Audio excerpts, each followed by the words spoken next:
त्याचा आत्ताच आपण आरती केलेली आहे आणि प्रसादाची वेळ आपली सर्वांची झालेली आहे.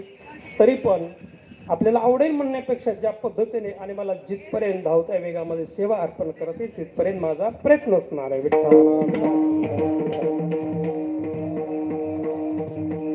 आपल्या सर्वांच्या सेवेसाठी मी जो अभंग घेतलेला आहे तो जगद्गुरु तुकोबरायचा काला प्रसंगातील अभंग आहे. अभंगाच्या प्रस्तावनेमध्ये मी विचार मांडत असतो. ते विचार असे आहेत, हे जगत जे जीवानं भरलेलं आहे त्या प्रत्येक जीवाचा आज प्रयत्न फक्त सुख मिळवण्यासाठी आहे. आज तुमचा आमचा सर्वांचा प्रयत्न कशासाठी चालू आहे तर आज सर्वांचा प्रयत्न सुख मिळवण्यासाठी आहे.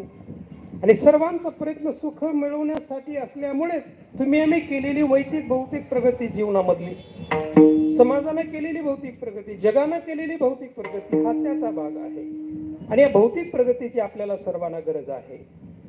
कारण जीवनावश्यक वस्तू समाजाला मूलभूत गोष्टी जे मिळतात त्या भौतिक प्रगतीतून मिळत असतात. अन्न असेल, वस्त्र असेल, निवारा असेल, आरोग्य असेल, शिक्षण असेल, या सगळ्या भौतिक प्रगतीतून तुम्हाला प्राप्त होत असतात. आणि म्हणून आपण भौतिक प्रगतीचं स्वागत केलं पाहिजे.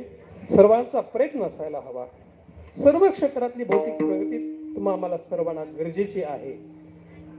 आणि ज्या मूलभूत गोष्टीची प्राप्ती या भौतिक प्रगतीतून होते त्या भौतिक प्रगतीमध्ये सर्वांना अत्यावश्यक असलेल्या गरजेची असलेली वस्तूची कोणती असेल तर ते आहे धन. आणि म्हणून आपण धनाचं सुद्धा स्वागत केलं पाहिजे.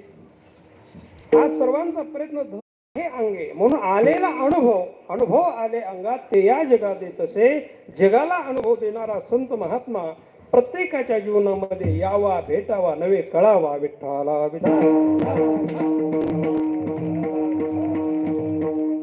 आज जगामध्ये आदराला स्थान प्राप्त झालं या भारत देशाचं. त्याचं कारण भारतानं केलेली अणुतंत्रज्ञान आर्थिक समृद्धी आहे. पण त्याही पेक्षा या संत महात्म्यांनी भारत देशाला लाभलेले भारतीय संस्कृतीचे विचार, शांतीचे विचार, भारतीय संस्कृतीचे धर्मग्रंथांचे विश्व कल्याणाचे विचार जगाला शांतीचे विचार दिले त्यामध्ये आहे. आणि म्हणून आज ज्या संत महात्म्याच्या अथक परिश्रमातून कष्टकर जीवन जगून हे जपलेले जे विचार आहे, जपलेली जे संस्कृती आहे, हे सगळे विचार, हे सगळे तत्व आज जगाला दिले.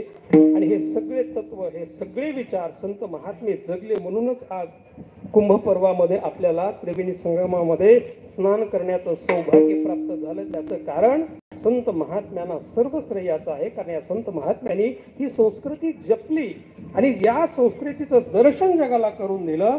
म्हणून भारतीय संस्कृती ही वैश्विक संस्कृती म्हणून विश्वानं या संस्कृतीचा गौरव केलेला या संस्कृतीचा. म्हणून आज सगळे विश्वातले साधू सर्वजण या त्रिवेणी संगमामध्ये स्नान करायला येतात. त्याचं कारण आपली भारतीय संस्कृती, भारतीय संत आणि भारतीय धर्मग्रंथ हे वैश्विक आहेत. विठ्ठला सर्व धर्मग्रंथाच्या विचाराची गरज जगाला आज आहे. अनेक धर्मग्रंथ आहेत. जिज्ञासू लोकांचा हे वर्ग आहे, त्याला परमार्थ पथिकाचा वर्ग म्हणतो, साधक लोकांचा वर्ग म्हणतो. हा वर्ग फक्त पुण्याचरण करणारा वर्ग असतो. जन्म मृत्यूतून पार पडायचं यांना जन्माची अपेक्षा नसते. आणि इथे तर जन्माला येण्याचं स्वातंत्र्य सांगितलं. काय मी उद्धार पावेन, काय कृपा करेल नारायण, ऐश तुम्ही सांगा संत जन करा समाधान चित्त माझे. यांना जन्म नको आहे. जन्मातून या जन्म मृत्यूतून पार पडण्यासाठी भगवत साधना करणारा वर्ग आहे. आणि महाराजांनी या अभंगाच्या द्वारे जन्माला येण्याचं स्वातंत्र्य सांगितलं म्हणून यांनाही अधिकार नाही. शेवटचा जो मुक्त लोकांचा वर्ग आहे त्यांना जन्माला येण्याचं स्वातंत्र्य आहे का? मुक्तामध्ये दोन प्रकार आहेत. देहात असून विधेय अवस्था भोगणारा जगतामध्ये वर्ग आहे. यांना शास्त्र कर्म करा असा आदेश देत नाही. काम नाही झालो पायी रिकामा, कृत्य चालू, इच्छा केली ते पावलो. यांनाही जन्माला येण्याचं स्वातंत्र्य नाही. कारण शास्त्र त्यांना कर्मच सांगत नाही. आणि दुसरा वर्ग आहे जीवनमुक्त लोकांचा वर्ग. कारण तोच देव झाल्यामुळे एकदा देव झाला की परत शरीर नाही. आणि महाराजांनी अभंगाच्या द्वारे परत जन्माला येण्याचं स्वातंत्र्य सांगितले असल्यामुळे या मुक्तांना, जीवन मुक्तांनाही जन्माला येण्याचं स्वातंत्र्य नाही. विठ्ठला